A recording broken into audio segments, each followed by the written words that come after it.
Yeah, what I meant is we're not doing video, that kind of thing. So we just, That's correct. This yeah, is just a conversation that I'm going to record, and then yes, get transcribed. yes, yes. So That's what I meant. okay. So How are you? outstanding. Let me open a Word document just in case I want to Good. take anything specific notes. Okay. So to say you've come a long way would be an understatement. Oh, thank you so much. I, We I, we need to do an event together in Vegas and, you know, remember Bernie, I think. That would be yeah, very fitting, you know? yeah. Boy, those events were quite something, weren't they?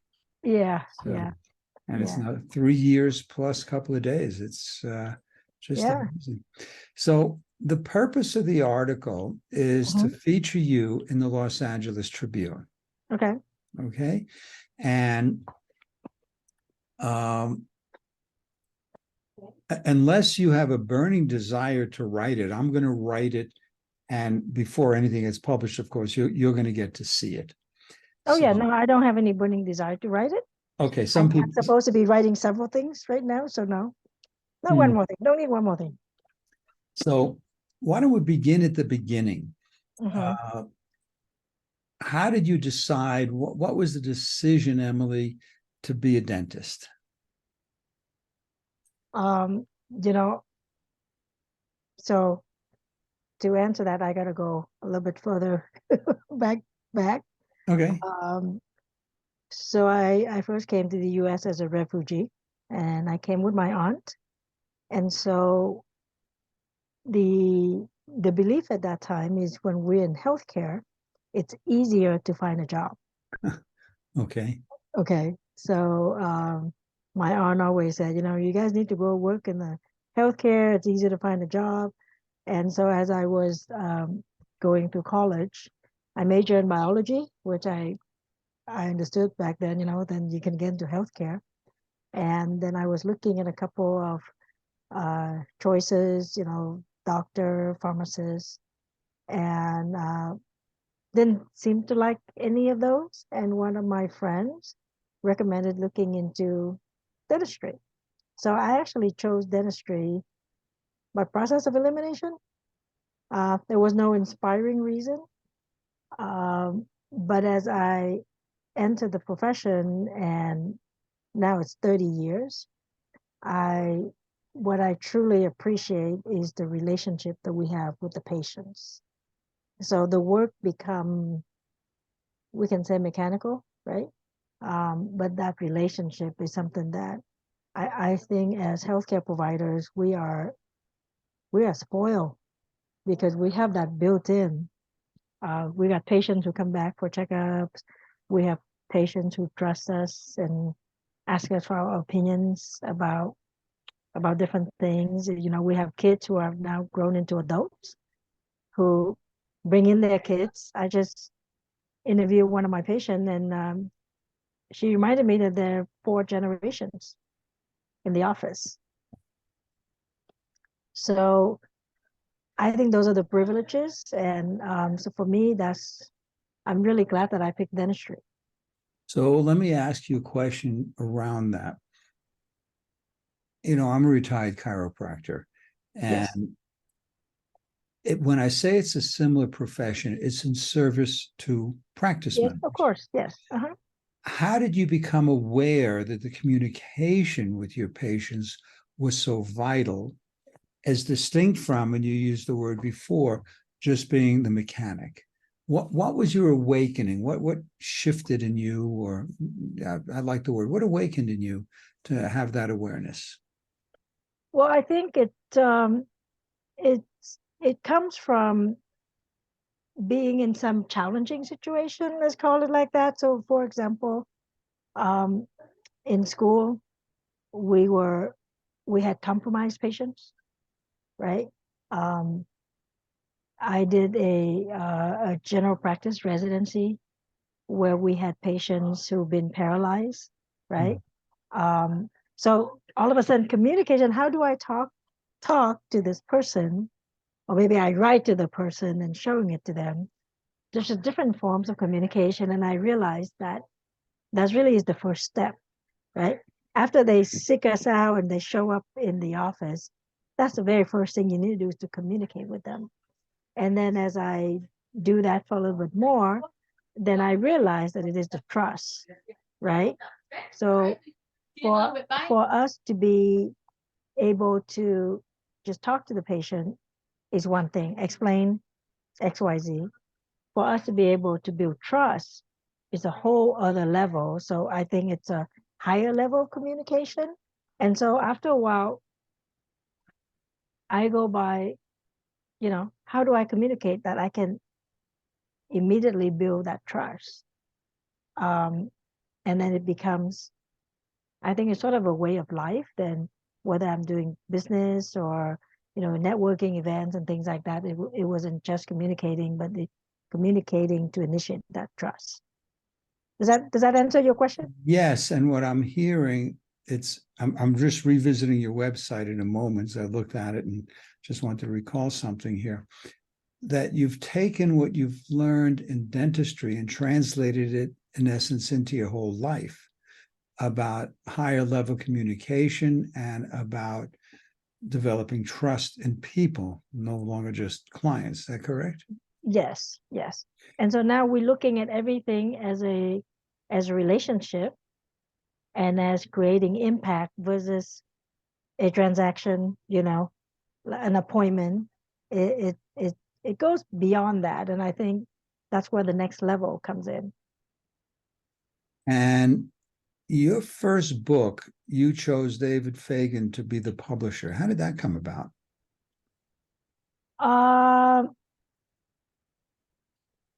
Hold on. I'm just going to text my staff real quick Sure.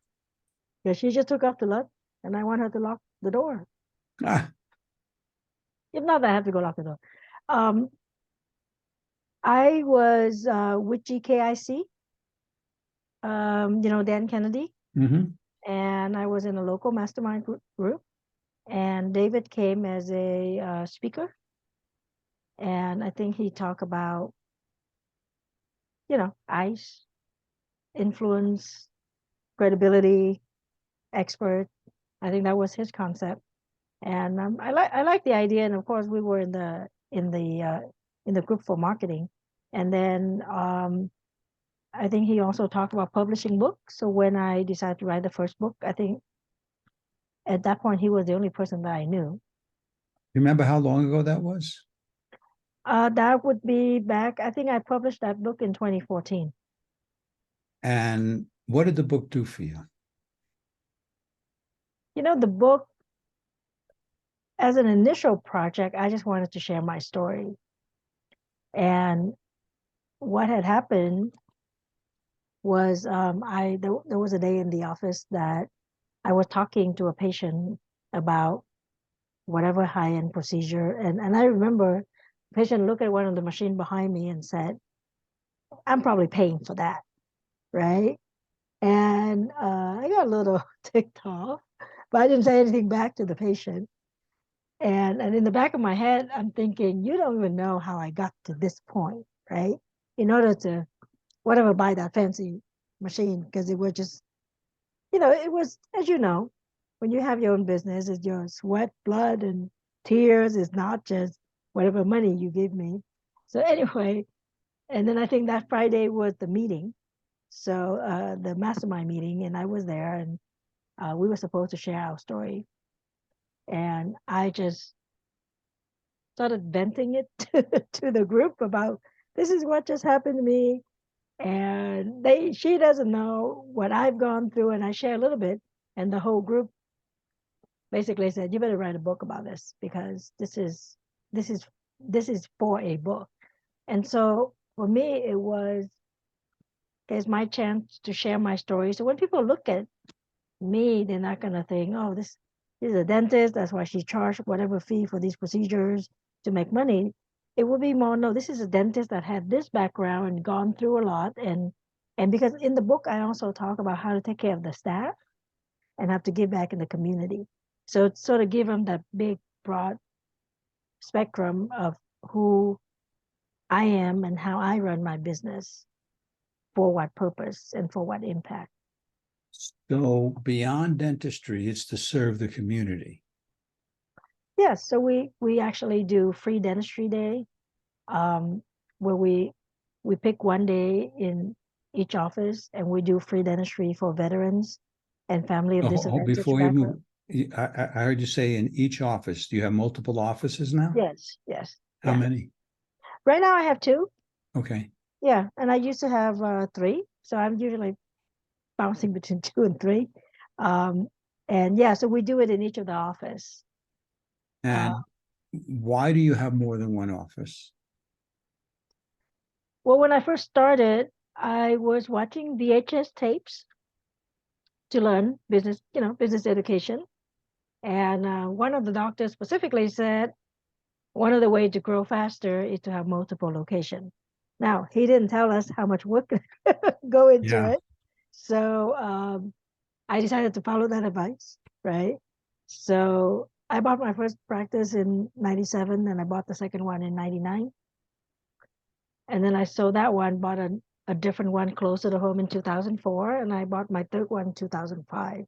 So I was pretty determined to grow fast based on his advice, Okay. not knowing that there are growing pains and everything else that go along with it. Okay. And so it's 2 decades, you still have two practices. So have you grown into them? What has changed in your life that you didn't say, screw it, I'm just going to have one practice? You know, I enjoy, like I mentioned earlier, I enjoy the experience with the patient, the relationship with the patient, and the offices do have different demographics Okay. in different location. Uh, the staff are a little bit different. I mean, I have the big group of staff, and then each, like group of four or so work in each of the office. So for me, I'm easily bored, so I like that change. For one thing, the other thing is, for me, it's still personal enough where I know the patients, but at the same time, I have that opportunity to create that, the larger impact, right? So when I was younger, I thought maybe I want to have those 10 offices, like one of those chain. And when I got to three, I didn't quite enjoy the third one because I did not want to go there to collect money. And I didn't feel that I know that practice as much as the other two. And that's where I stopped.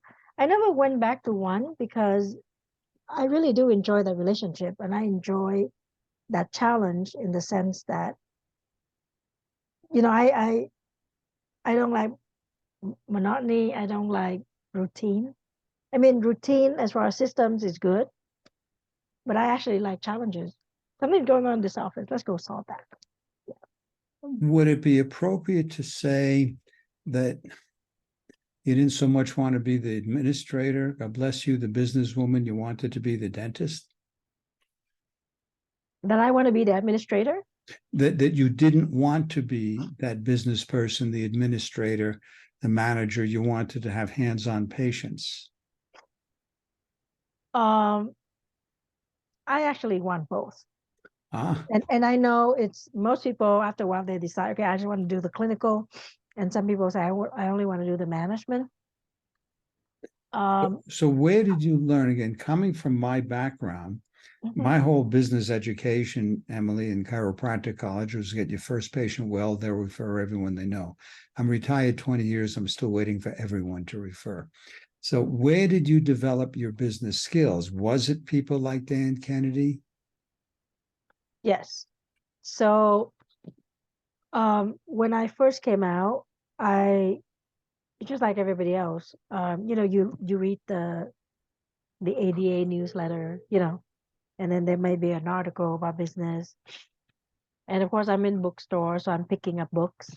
So, for example, a couple of the dentists that are well known in the dental industry, they were actually students of Dan Kennedy that I didn't know.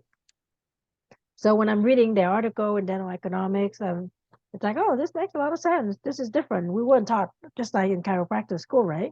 We weren't taught anything. So everything is new. So everything is exciting. And so for me, the is that, oh, this is new. This sounds interesting. We've never heard it before. So I was reading newsletter, pay newsletter. I was reading the regular magazine. I was picking up books. I tell people I picked up a book by Tony Robbins a long time ago, Awaken the Giant Within. And then I went to the references and I started reading all the books in the references. That's when I first read Think and Grow Rich, you know, Rich Dad Poor Dad, because it was in the list of references. And then so I was in practice from 97 to about 2010. So that would be 13 years before I actually worked with a dental consultant. Um, and then I found out the dental consultant is a student of Dan Kennedy. So then I just, after 3 years paying him a lot of money, I just kind of went and straight to Dan Kennedy and learning from Dan. So you went right to the source, right to the fountainhead. Yeah, so right now I'm actually Dan's private client. So for me, I've been very blessed that I discover, right, these thought leaders, individuals, trailblazers through reading. And then, for example, when I found CEO Space, now I'm meeting them in person and just continue on that journey. So, but I understand, because I have friends who have never heard of so and so, never read that book, and so I think it must be by chance when I picked up Awaken the Giant Within, right? Chance or fate, whatever you want to call it. Or I picked up a No BS book by Dan Kennedy, and then that just kept start with all of the learning and the journey. Okay. Who were some of the other mentors you've had? You inferred Bernie. So yeah, who else? Yeah. I work with Sharon Lecter as her client. Uh, Brandon Bouchard. So I got certified as a high performance coach through him. I work with Dan Kennedy. Um, David Fagan I was working with him in the very beginning, and we have good relationship. I think those are some of the main names. Obviously, I work with a lot of other people, and it's more by project. But if I have to say mentor, those are some of the main ones. I don't know if you know Matt Browning.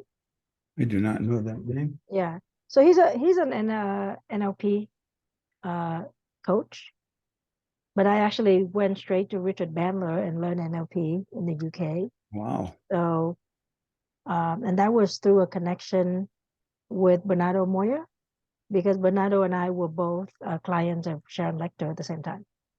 Interesting. Yeah. So I was, like I said, I think I was very blessed to find these individuals, right, and to be able to afford to be learning with them. Yeah. To make those kind of investments. And so you're still a private client of Dan's. I will admit I've never met him. I certainly know of him. So appreciate that he's such a master. And I still get emails from him a couple of times a week. And actually, I recently became a private client. Before that, I was more a student, and I was in mastermind, where he facilitated. So I just recently became a private client. I think you're probably getting the email from him, and it's through ClickFunnels, through Russell Brunson. Just let me do a quick look here. Is that a curiosity? Get leads, magnetic marketing. Yeah, so that is his signature program. But Russell Brunson bought it. Oh my goodness. So Yeah. he's just using his name, huh? Yeah, so he bought it, and Dan's been speaking at his event. He bought it 2 years ago. Interesting. Yeah, Yeah. I saw Russell once Yeah. Don't even remember where that was. Hmm.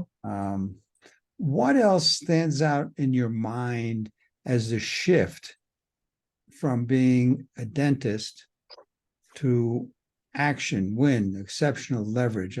That's quite a profound shift, Emily. I don't have to tell you that because you're living it. To go from being the student to being the master and teaching others. I think the shift is from it may sound, like a cliche, but really being surrounded with the right people. And it's so, for example, as a dentist, what I know is to treat patients. What I'm learning from Dan Kennedy is info marketing.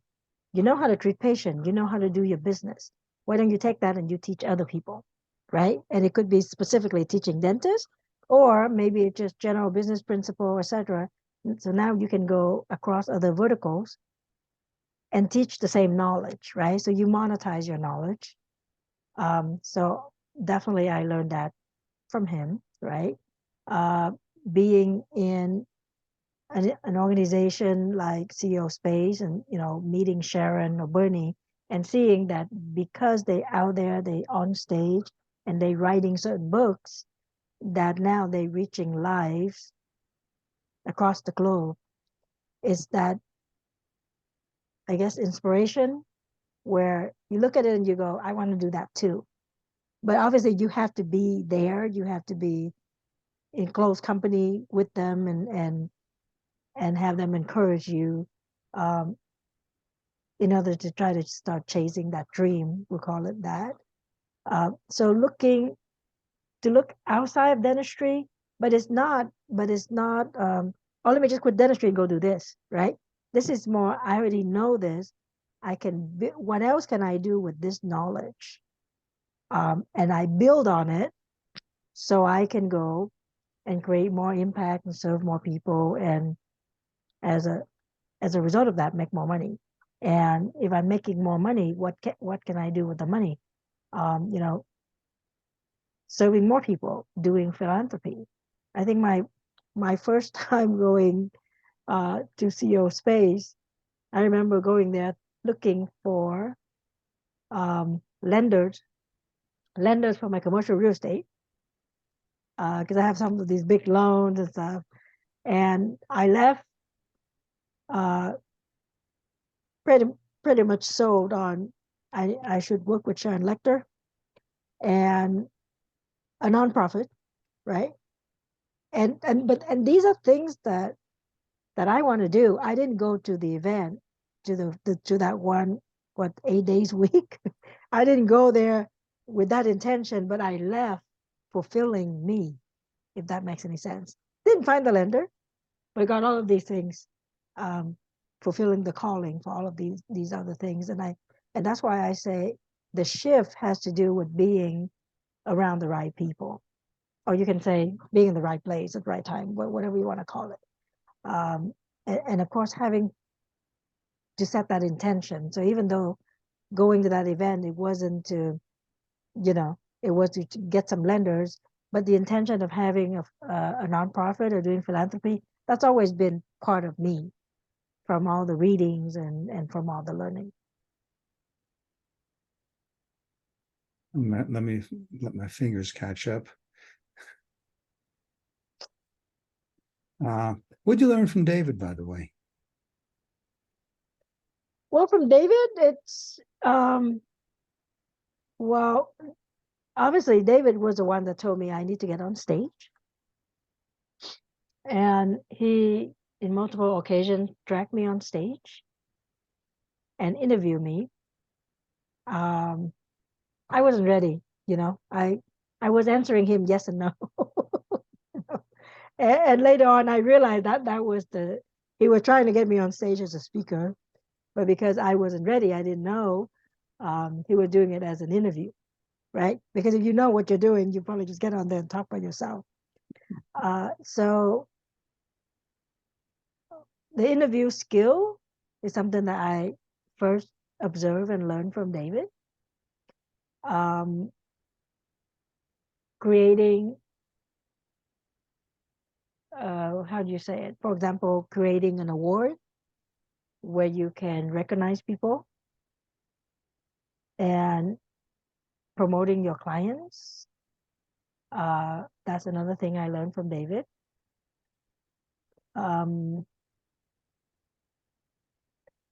There, I mean, there's a lot of things because I watch him over the years. So we only work at the very beginning when we did the book, and he did a little bit of doing a little bit of marketing for my dental office. This is back in, like I said, 2014 or so.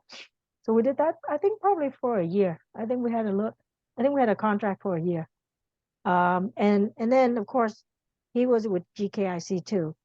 And then, so we continued there, and then he was also at CO Space. I don't think I catch him at CO Space, but anyway, so it's like seeing him multiple times in different things. And every time, it's always learning a little bit more.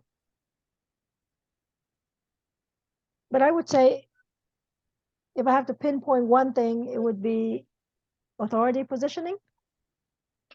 And in his particular case, it's creating your own authority. Be your own authority?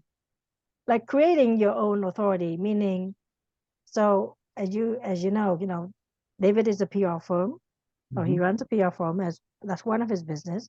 And so he created his own magazine, right? Did you create your own magazine? You know what? I'm in the middle, sort of, to do that with Jen DeVore Richter. I don't know if you know her. She's also a friend from GKIC.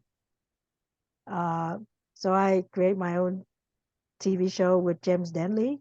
So a lot of these things that I've seen David do over the year, right? That's what I mean by creating your own authority, because then you own your own media. And then, of course, you work on getting third-party validation of the media to feature you, whether it's free or paid.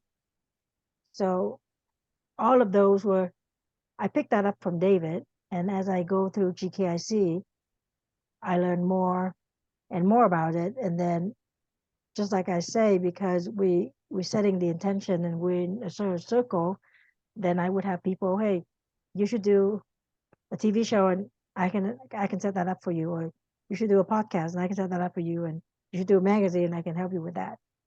But we have to set that intention, and we need to want to be that authority first.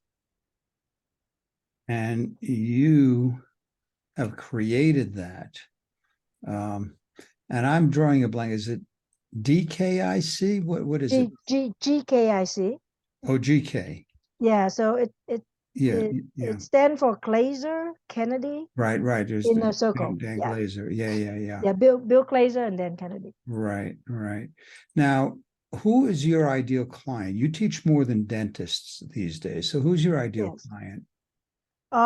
My ideal client is a business professional with multiple things going on.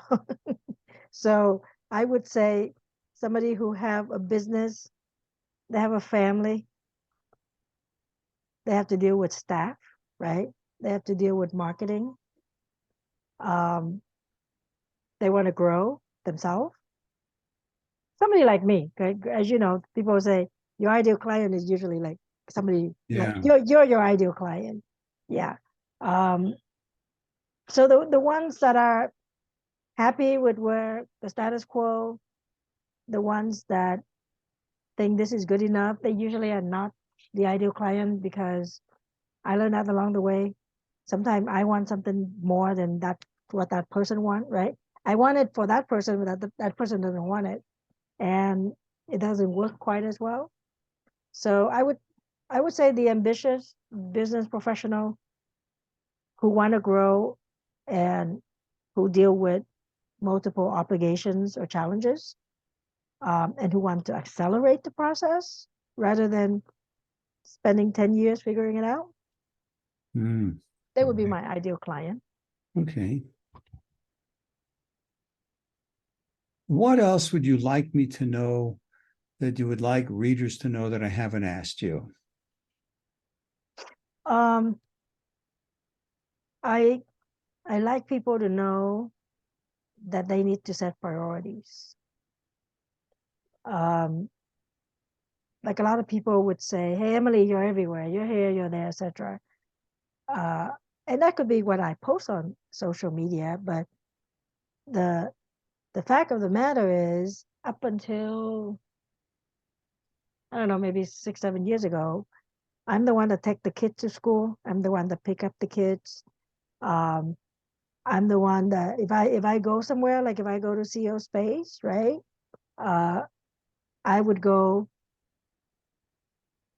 at the very latest time. So I'll be home, make sure people have food to eat on Friday before I drive to Vegas. And then as soon as we're done on Sunday, I'll be taking off. So when I say, the family comes first, and I set my schedule around the kids. And of course, if I'm at the forum, then I'm focusing on the forum. Um, but other than that, the pattern or the way I did it is I'm the la I'm gonna take out the I'm gonna take the latest flight to whatever the event is, so I can be home as soon as as much as I can, and I'm gonna take the earliest flight coming back. And so things happen on the weekend because you know my husband could be home taking care of the kids, whereas during the week I'm the one. I shuffle the kids around. I go and attend their things. And so that's it. One of the things I claim is to be the best mom in the world. And I want people to understand that you could be very, very busy, but if you set that intention that your family come first, or maybe your elderly parents come first, whatever it is, that you should be comfortable pursuing that without feeling guilty or regrets that sometimes people impose on you. Okay. So Hmm. don't let people impose their thing on you, huh? Hmm.